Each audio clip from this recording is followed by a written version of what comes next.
Então, galerinha, como é que o pessoal aqui assa carne, as costelinhas aí, show de bola. Alimentando o fogo ali.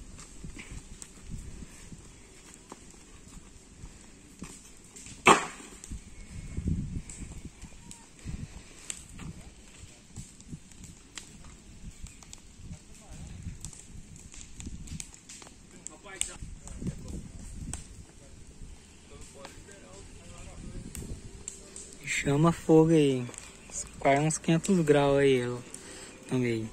Madeirinha lá para alimentar a fogueira. Eu alimentando um pouco boa, não pode ser muito alto, vai ficando meio brando, para poder ir atendendo bem.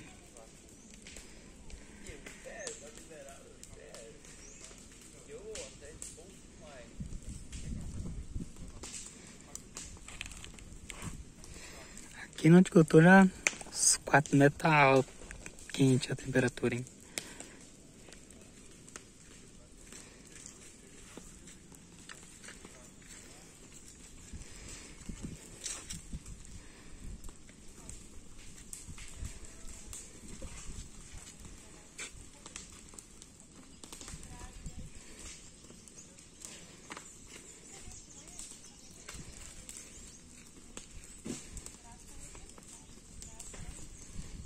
Não foi feito ali porque fica muito perto do pão?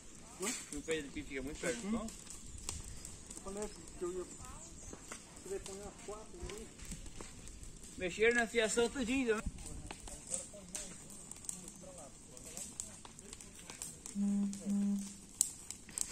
Vou lá do outro lado.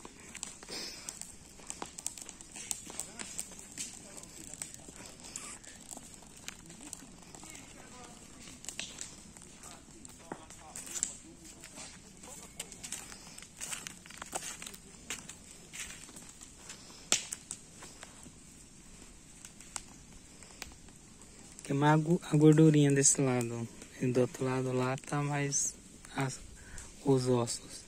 Vai chegando de boa e devagarzinho.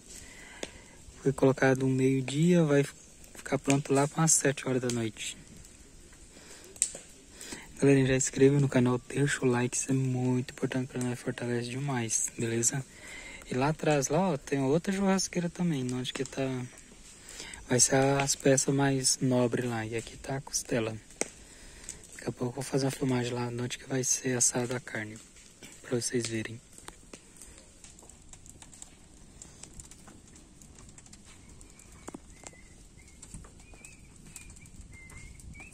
Que é tudo. E os caras da casa? Celular só ali?